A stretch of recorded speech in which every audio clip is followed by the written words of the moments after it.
মানে মনটো খুব ভাল লাগি আছে। কিয় ভাল লাগি আছে গম পাইছা নাই? আজি তাৰমানে প্ৰথমবাৰৰ কাৰণে এটা মানে নতুন এটা অভিজ্ঞতা লোৱাৰ কাৰণে গৈ আছোঁ। বাপৰে ইমান ভাল লাগছে নহয় আৰু কি কওঁ আৰু। প্ৰথমবাৰৰ কাৰণে মই এটা নতুন অভিজ্ঞতা এটা ল'ব গৈ আছোঁ। এয়া মই আছোঁ এতিয়া অন্ধ্ৰপ্ৰদেশত আছোঁ এতিয়া ইয়াৰ পৰা মই দিল্লীলৈকে যাম। এতিয়া দিল্লীলৈকে কেনেকৈ যাম সেই মোৰ আজিৰ কাৰণে এটা নতুন অভিজ্ঞতা হ'ব।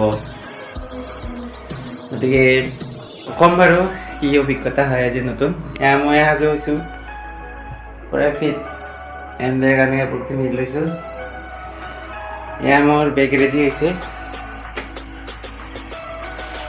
কি ক'ম আৰু এইখানে হৈছে হোটেল সাউথ ইন। এইখনতে মই ৰাতি আছিলোঁ আৰু মই ইয়াত এতিয়া উবেৰৰ কাৰণে ৱেইট কৰি আছোঁ। উবেৰৰ বাৰু মাতিছোঁ কিন্তু বৰ্তমান আহি পোৱা নাই। আহি পালে এতিয়া এয়াৰপৰ্টলৈকে যাম। এতিয়া ৰাতিপুৱা 5:30 বাজিছে আৰু মই এতিয়া উবেৰত উঠি বিজয়ৱাড়া এয়াৰপৰ্টলৈকে গৈ আছোঁ। এয়া ৰাতিপুৱাৰ দৃশ্য। এয়া অন্ধ্ৰপ্ৰদেশৰ প্ৰাকৃতিক পৰিৱেশৰ মাজেৰে বিজয়ৱাড়া ইণ্টাৰনেশ্যনেল এয়াৰপৰ্টলৈ যোৱা এটি সুন্দৰ ৰাস্তা। ইয়াত ৰাস্তাৰ কাষতে খেতিপথাৰ আছে।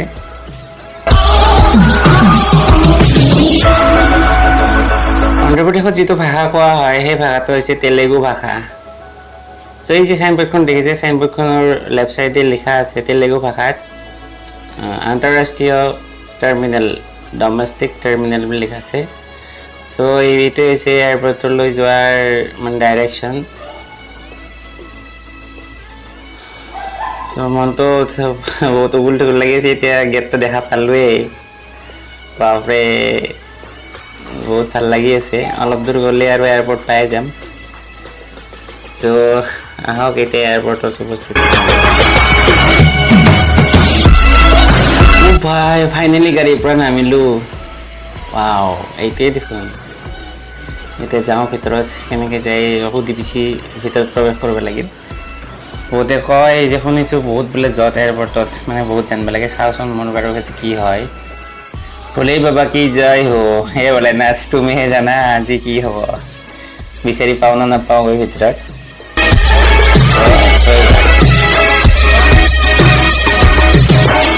সুধি পুচি ভিতৰত প্ৰৱেশ কৰিলোঁ। এতিয়া এইটো হৈছে প্ৰথম মানে চেক পইণ্ট। মানে ইয়াতে মোৰ কি বেগটো চেক হ'ব। আচ্ছা, ইয়াৰ আগতে মই কেনেকৈ ভিতৰত সোমাই আহিলোঁ তাৰ ওপৰত মই বাৰু এটা ডিটেইলছ বেলেগ এটা ভিডিঅ' এটা বনাম। চ' আপোনালোকে মোৰ চেনেলটো ছাবস্ক্ৰাইব কৰি থ'ব যদি এইবিলাক মানে জানিব বিচাৰে, আৰু মোৰ ভিডিঅ'বিলাক আপোনালোকে চাব বুলি আশা কৰিছোঁ। চ' এতিয়া মই ইয়াতে ৱেইট কৰি আছোঁ। অকল ময়ে নহয়, বাকী মানুহবিলাকেও ৱেইট কৰি আছে নিজৰ বেগবিলাক মানে চেকিঙৰ কাৰণে। আমি অলপ সোনকালে আহি পাইছোঁ, সেইকাৰণে ৱেইট কৰিব লগা হৈছে। এয়াৰপৰ্টত চেকিং, বেগেজ, বৰ্ডিং পাছ এই সকলো হোৱাৰ পিছত এতিয়া মই ইয়াতে ৱেইটিং হলত ৱেইট কৰি আছোঁ। যিহেতু সোনকালে আহি পাইছোঁ সেইকাৰণে অলপ বেছি দেৰি ৱেইট কৰিব লাগিব। ফ্লাইট আছে 9:10 আৰু আমি আহি পাইছোঁ 7:30। বহুত এডভান্স আহিছোঁ। চ' সেইকাৰণে ইয়াত ৱেইট কৰি আছোঁ। এইটো হৈছে ৱেইটিং হল। কিন্তু আমাৰ আগতে এখন আকৌ বেলেগ ফ্লাইট যাব, সেইখন হৈছে ইণ্ডিগো। মই যিখনত যাম, মই যোৱা ফ্লাইটখন হৈছে এয়াৰ ইণ্ডিয়া, আৰু এয়াৰ ইণ্ডিয়াতে মই যাম ইয়াৰ পৰা দিল্লীলৈকে। চ' ইয়াতে এতিয়া সময় 8:30 হ'ল আৰু এতিয়া আমাৰ মানে যাবৰ কাৰণে হ'ল। ইয়াৰ পৰা আমাক লৈ যাব, সেই বাছখনেৰে আমাক লৈ যাব। অ' ভাই বল বল বল বল জল্দি বল। এই বাছ আহি পালে। এইখনেৰে যাম আমি, য'ত এয়াৰপ্লেন য'ত আছে তালৈকে যাম এই বাছখনেদি। অ' ভাই য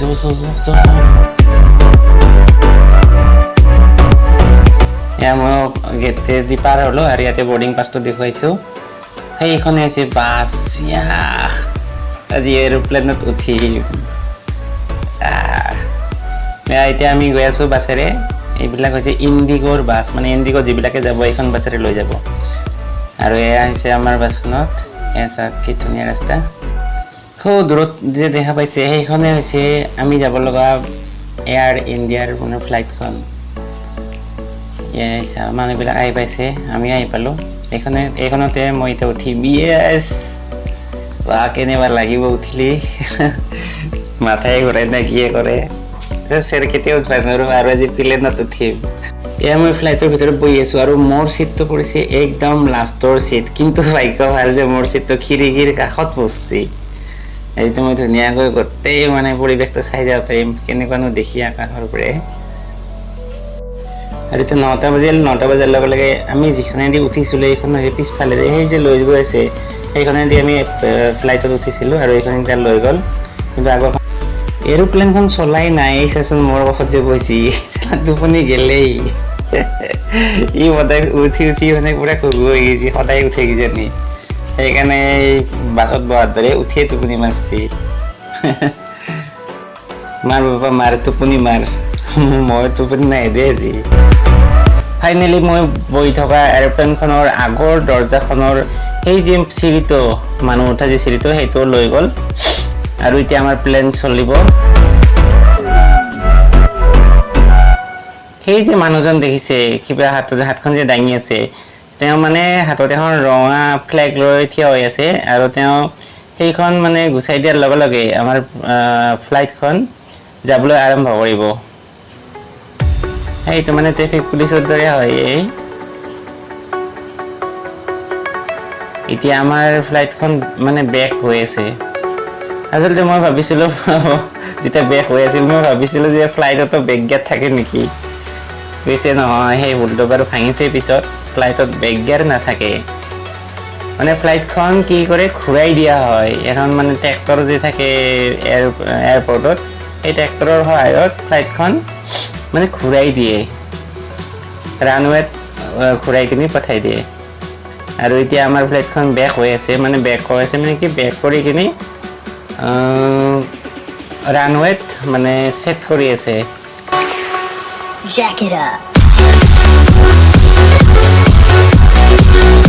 আৰু এই চাওচোন এৰোপ্লেনখনৰ এই যে পাংখাখন যে আছে এইখন মেলা চাপা হৈছে ইয়া মানে কি ফ্লাইটখন ট্ৰেছ কৰি আছে যে বস্তুখিনি ঠিকে আছে নে নাই মানে একবাৰ চেক কৰিছে এইখন ঠিক ঠাক আছে নে নাই যাতে ৰানিঙত একো অসুবিধা নহয় আৰু এই চাওক আমাৰ ফ্লাইট উৰিব আৰম্ভ কৰিছে উৰিব নহয় একচুৱেলি ৰানৱেত মানে দৌৰিব আৰম্ভ কৰিছে এয়া ষ্টাৰ্ট হৈছে আমাৰ ফ্লাইটখন ও মাই গড এৰোপ্লেনত উঠিলোঁ আজি এৰোপ্লেনত উঠিলোঁ ৱাও গৈছে স্পীড লৈছে এয়া স্পীড লৈছে আমাৰ ফ্লাইটখনে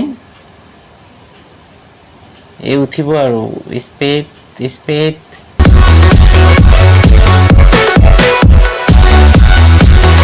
এতিয়াও সিমান স্পীড লোৱা নাই এই স্পীড বাঢ়িছে আৰু এতিয়া চাব ফুল স্পীড হ'ব আৰু পটককৈ ওপৰত উঠি যাব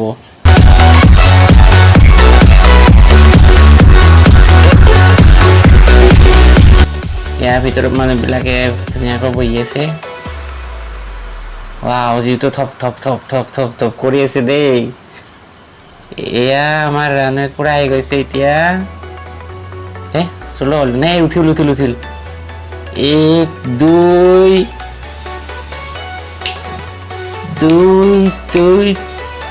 3 এয়া চাওক কিমান স্পীড গৈছে পাও উঠি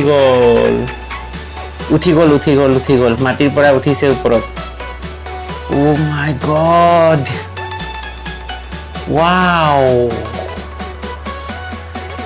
উঠিলেই ফ্লাইটখন চা ওপৰৰ পৰা এনেকুৱা দেখিছে এতিয়া এই পাংখাখন চৰাইৰ পাখিৰ দৰে এনেকৈ মাৰি আছে অলপ মাৰি মানে ছেট কৰি ল'লে বোধহয় তাই কি কৰিছে নাজানো দেই মই ৱাও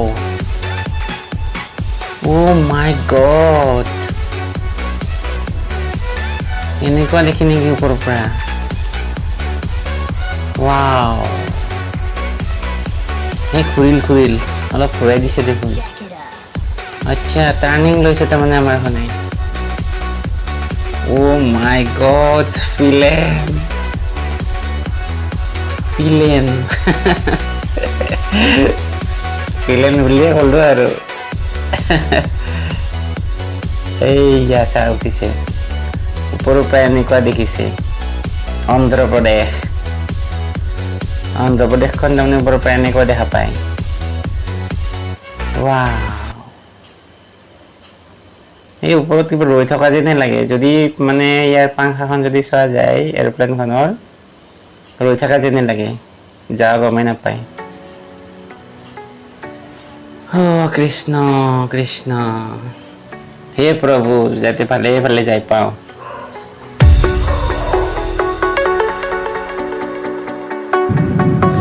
ভাই ফ্লাইটখন যেতিয়া উৰিব আৰম্ভ কৰিছিল মোৰ ভাই ইমান গৰম লাগিছিল নহয় এনেকুৱা লাগিছিল যেন মানে শ্বাসটো বন্ধ হৈ যাব এনেকুৱা প্ৰথমতে লাগিছিল কিন্তু পিছত লাহে লাহে নহ'ল আৰু যিটো মানে এয়াৰ হোষ্টেজ থাকে এয়াৰ হোষ্টেজটো বোলো বাইদেউ অক্সিজেন মাস্ক লাগে সেনেকৈ মই কৈছিলোঁ কিন্তু বাইদেৱে ক'লে বোলে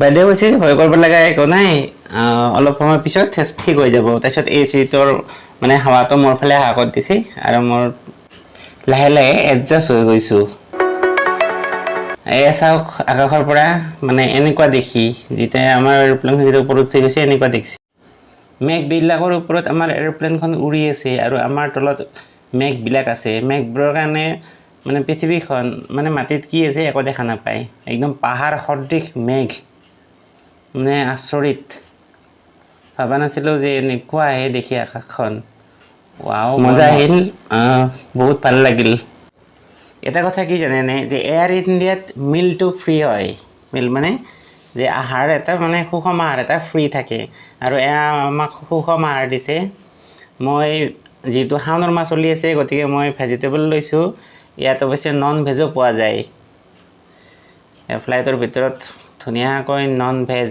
চৰি মোৰ ভেজ লৈছোঁ আৰু এতিয়া ধুনীয়াকৈ ভেজটো খাম 1 ঘণ্টা পিছত এই খাদ্যটো দিছে এয়া আৰু বাইদেউজনীয়ে ভেজ বিলাই আছে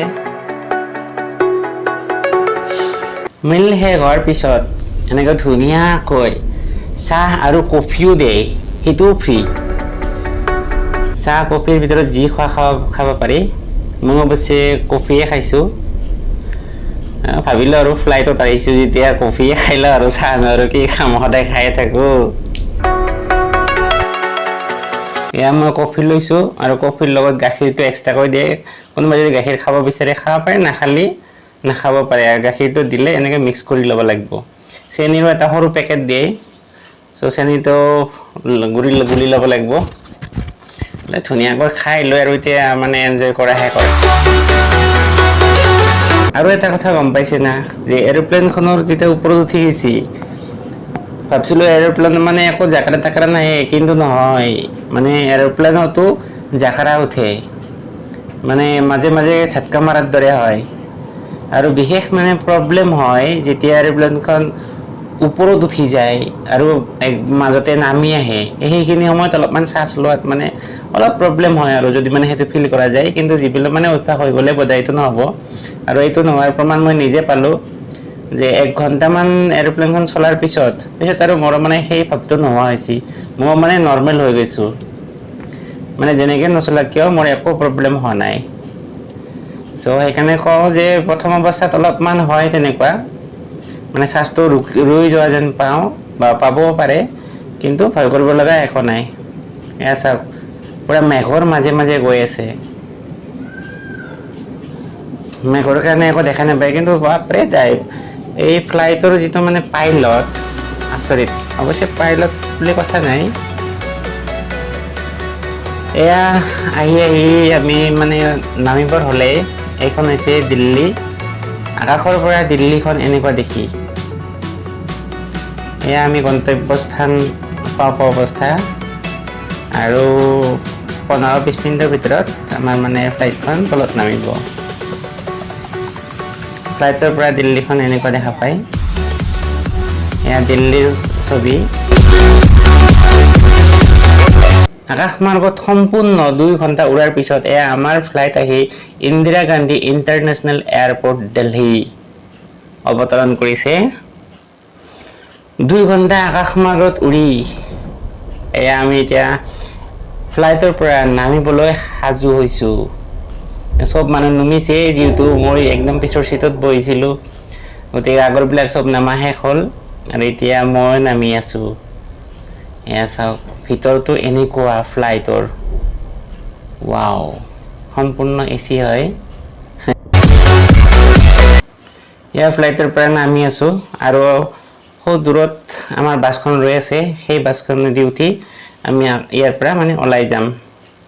তাৰপিছত আমাৰ বেগটো বেলেগ এক জেগাত ল'ব লাগিব। আমাৰ বেগ মাখা ইয়াতে এনেকৈ ঘূৰি আছে আৰু ইয়াৰ পৰা প্ৰত্যেকে নিজৰ বেগটো চিনাক্ত কৰি ইয়াৰ পৰা ল'ব লাগিব। আৰু ইয়াৰ পৰা বেগ লোৱাৰ পিছত ইয়াৰ পৰা ওলাই যাব লাগিব। আমাৰ বেগটো হৈছে 2 নম্বৰ বেগেজ ইনকুৱাৰী নম্বৰ 2ত আমাৰ বেগটো আহিছে আৰু ইয়াতে এতিয়া মোৰ বেগটো মই ইয়াতে অপেক্ষা কৰি আছোঁ। মোৰ বেগ এইটো হৈছে মোৰ বেগটো। এয়া মোৰ বেগটো মই ল'লোঁ আৰু এতিয়া ইয়াৰ পৰা মই বাহিৰত ওলাই যাম। এৰোপ্লেনৰ অভিজ্ঞতা, এটা ধুনীয়া অভিজ্ঞতা মোৰ হ'ল আৰু এতিয়া মই ওলাই আহিছোঁ। ওলাই অহাৰ আগতে মই উবেৰ এখন বুক কৰি লৈছোঁ আৰু উবেৰেৰে মই বাহিৰত ওলাই আহিছোঁ। এতিয়া মই মোৰ নিজৰ কৰ্মস্থলীলৈ যাম। এয়া হৈছে এয়াৰপৰ্টৰ বাহিৰৰ দৃশ্যাংশ। এয়া মই ওলাই আহিলোঁ আৰু এয়া হৈছে ইন্দিৰা গান্ধী ইণ্টাৰনেশ্যনেল এয়াৰপৰ্ট, দিল্লীৰ বাহিৰৰ এটি দৃশ্য। চাওক বাহিৰৰ পৰিৱেশটো কি সুন্দৰ পৰিৱেশ। তো বন্ধুসকল, ভিডিঅ'টো চাই কেনে পালে কমেণ্ট কৰি জনাব। মোৰ অভিজ্ঞতা কিন্তু খুব ভাল লাগিল। Okay, bye bye, see you letter.